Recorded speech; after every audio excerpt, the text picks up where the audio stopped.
I want you to just close your eyes for a second. Picture this. You are a big shot movie director. Okay. You're on set, lights are blazing, the studio's burning, I don't know, $10,000 a minute, the sun is going down, you're losing the light. The pressure is on. And you are filming the climax of the movie, the big breakup scene. Yeah. But the actor, they're just not giving you what you want. Yeah. The scene is supposed to be, devastating, heart-wrenching. Yeah. But they just look Bored. mildly annoyed, like they're waiting for a bus. That is the nightmare scenario. Okay. Truly. Everyone is looking at you, the director, to fix it. Huge pressure. Yeah. So you call cut, you walk over to them, put a hand on their shoulder, and you say, What? uh-oh. Be sadder. Be more terrified. Give me tears. And that right there is the moment the performance dies. You've just killed the scene. See, but that's my instinct. That's what I would do. If I want sadness, I ask for sadness. If I want intensity, I ask for it. I know.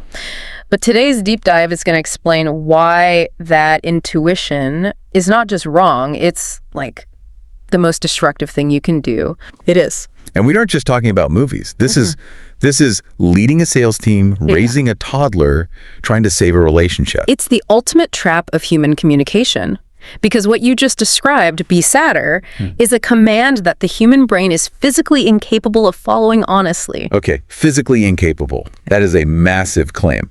So to unpack this, we're diving into a fascinating set of materials titled The Essence of Creative Performance. And full disclosure, when I first saw this, I thought, okay, we're doing a masterclass for aspiring actors.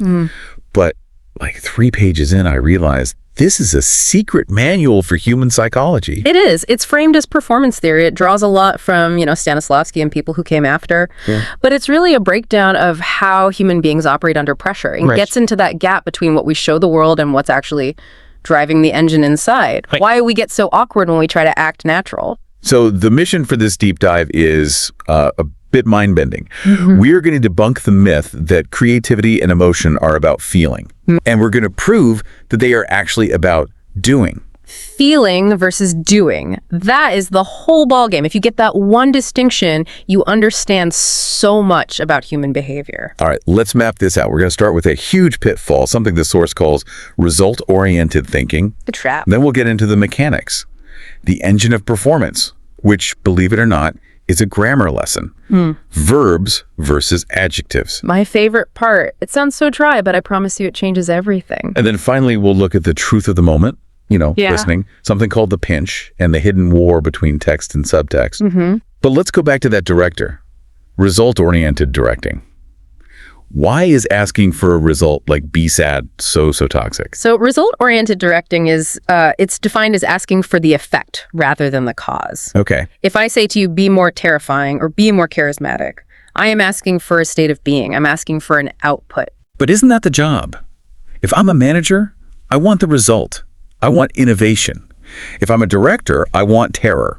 Why can't I just order it off the menu? You can order it, but what you'll get is a cheap imitation. Here's the psychology of it. You can't just turn on a tap and dispense terror. Right. Emotions aren't voluntary muscles. You can't clench your sadness muscle or, flex your joy muscle. They are involuntary responses to something. I mean, I can make a scary face. I can furrow my brow and lower my voice. Exactly. And that is what the source calls indicating. You are indicating the emotion. You're not experiencing it. We're pointing at it. You're pointing at it. The moment I tell you to be terrifying, your brain stops focusing on the other person, and the camera turns inward. You start watching yourself perform. The self-consciousness kicks in, the inner critic. Immediately, you're thinking, do I look scary? Is my voice deep enough? Am I doing it right? You are no longer present. You're monitoring your own behavior. You're in your head. Totally in your head. And you become stiff. That sounds exactly like what happens when someone says act natural. Yes, that is the classic paradox. As soon as someone says that, I suddenly forget how to stand. Do I put my hands in my pockets? Do I cross my arms? I look like a robot trying to pass a Turing test. Because natural is a result. You don't get natural by trying to be natural. You look natural when you're focused on a specific task. Like chopping vegetables. Or fixing a tire or explaining a math problem. When you focus on the task, you seem natural. When you focus on looking natural, you just look weird. This connects so well to the corporate world. I see this with executive presence. You get feedback like, you need to be more authoritative in meetings. Oh, that is the kiss of death. Be authoritative. Yeah. It destroys any real performance. It's paralyzing. Because what do you do with that? You start lowering your voice, you interrupt people, you're performing authority, and everyone in the room can smell it. It feels fake. Because it is fake. You're focused on the adjective authoritative instead of an action. The source material talks so much about the danger of being general. Adjectives are general. Be sad is vague. And vague instructions lead to vague, boring results. But they lead to cliches. If I tell 100 people to act angry, 99 of them will clench their fists and shout, "It's boring, it's uninteresting." But if I give them a specific reason, then we get something unique. Okay, so we've established it. Result-oriented thinking is a trap. It forces you into your head, makes you generic. So what is the fix?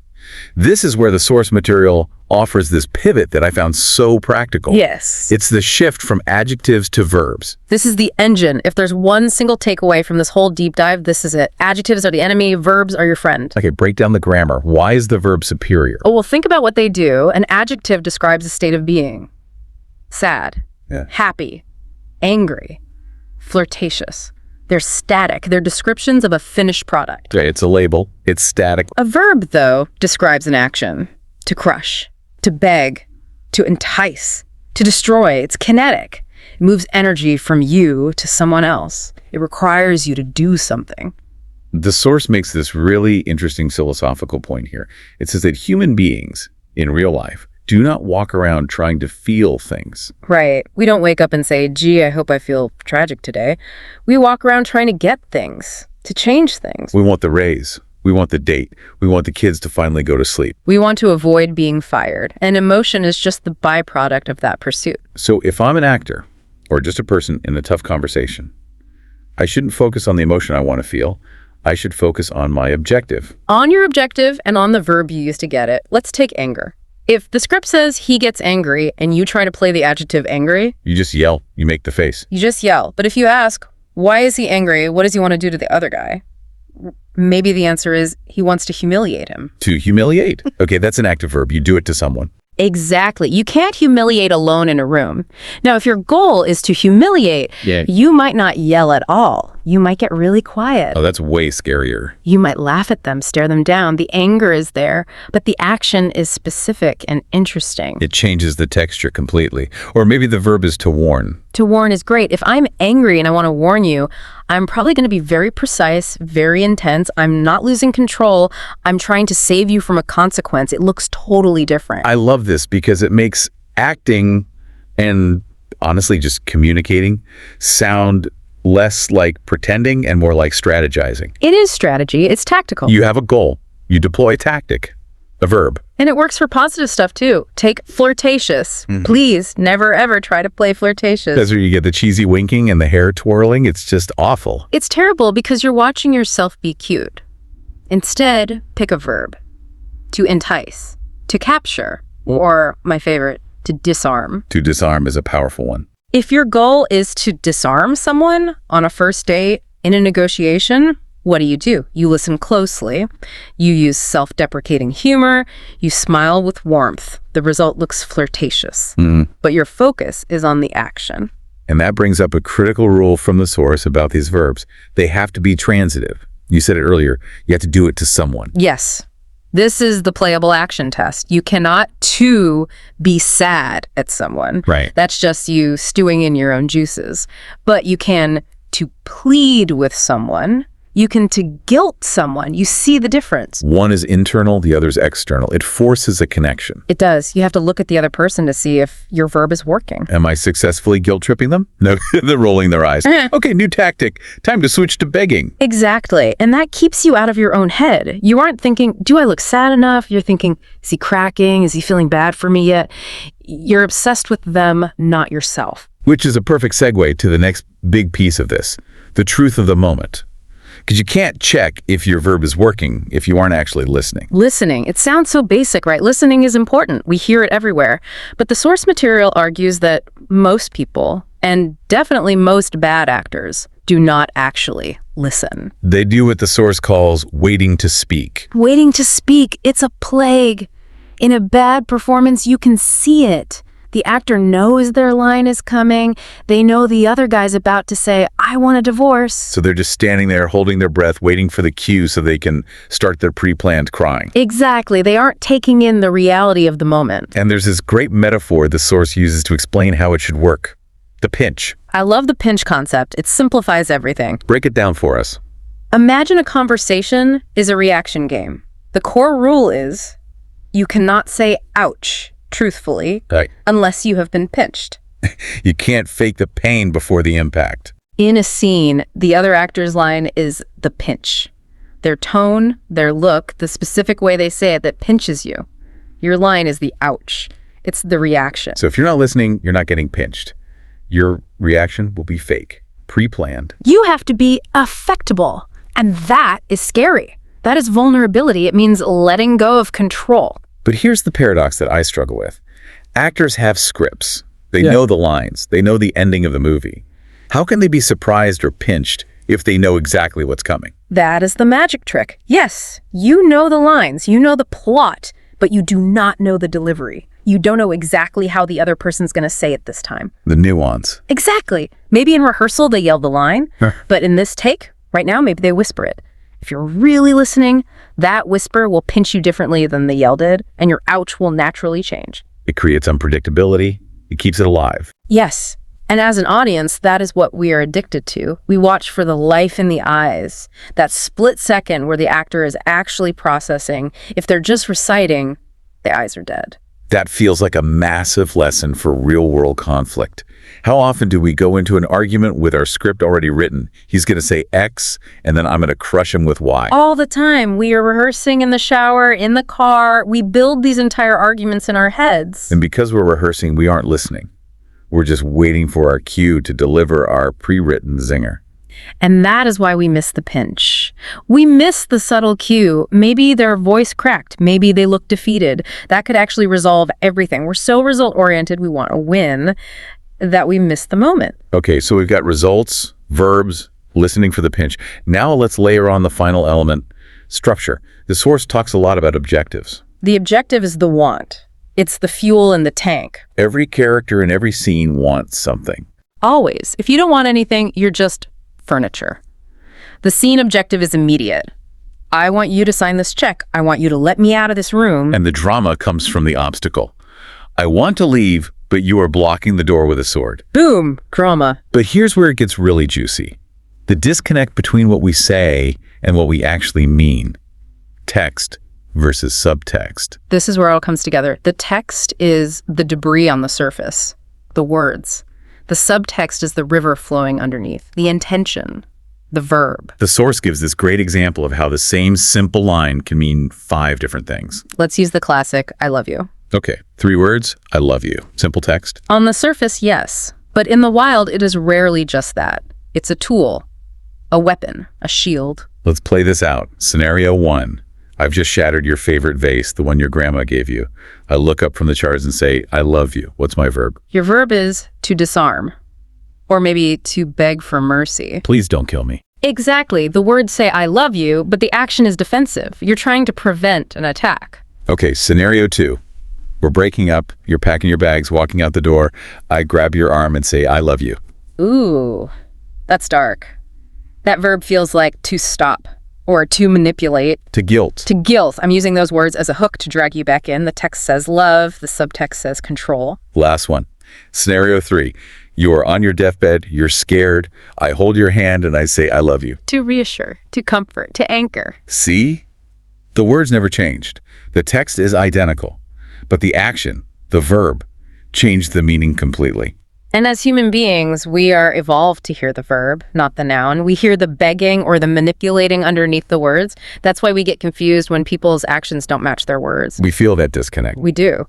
And that disconnect is what creates tension and interest.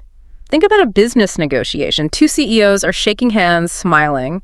The text is, we have great respect for your company. But the subtext is to destroy. Yes. The verb is to threaten or to dominate. And we watched that interplay. If they just said, I'm going to crush you, it's boring. It's the tension between the polite text and the aggressive verb that makes it electric. It's the passive-aggressive email, per my last email. The text is polite, the verb is to stab. Exactly. Okay, bringing this all together, we started with the director shouting, "Be sadder," and saw that's a trap. We replaced it with specific active verbs, to punish, to charm. We learned that to use them, you have to listen for the pinch. And finally, we see the real story is in the subtext. It's a complete ecosystem. It moves you from a passive state of waiting to feel to an active state of pursuing a goal. So what does this mean for the listener who isn't trying to win an Oscar? How do we apply this without just becoming manipulative? It changes how you prepare for everything. If you have a big presentation, a difficult conversation, don't think about how you want to appear. Don't think, I want to look confident. That's the adjective trap. You'll just end up watching yourself be confident, posing. Exactly. Instead, choose your verb. What are you there to do to them? Are you there to inspire the team? Are you there to challenge the board? Are you there to comfort your partner? If my verb going into a meeting is to challenge, I'm going to listen differently. My posture will be different. I'll speak differently. And you won't be self-conscious because your focus is on the objective, the change you want to make in the room, not on yourself. It takes the pressure off your ego. I love that. It's so actionable. It's not just believe in yourself. It's pick a verb. It really is. And it makes you a better listener because you're constantly checking, is my verb working? I tried to charm. They didn't budge. Okay, time to intimidate. Or time to plead. Hopefully not in a board meeting, but yes, that's the flexibility of a great communicator. You have a keychain full of verbs and you keep trying keys until a door unlocks. Okay, before we wrap, let's leave the listener with something to chew on. A final thought. I would ask you to think about this. In your next interaction today, with a barista, your boss, your kid, do a quick audit. Ask yourself, are you truly listening to get the pinch? Or are you just rehearsing your next line? That's the challenge right there. Because if you're just rehearsing, you aren't really there. You're performing a solo in a room full of people. But if you let yourself be pinched, if you let yourself be affected, you might find the conversation goes somewhere you never, ever expected. And that's where the magic is. Stop rehearsing, start listening, find your verb. And play the action. That is going to be my mantra for the week. No more adjectives, all verbs. I look forward to seeing what verbs you choose. Maybe just go easy on to humiliate. No promises. My verb is to impress. Thanks for diving in with us. Go out there and find your verb.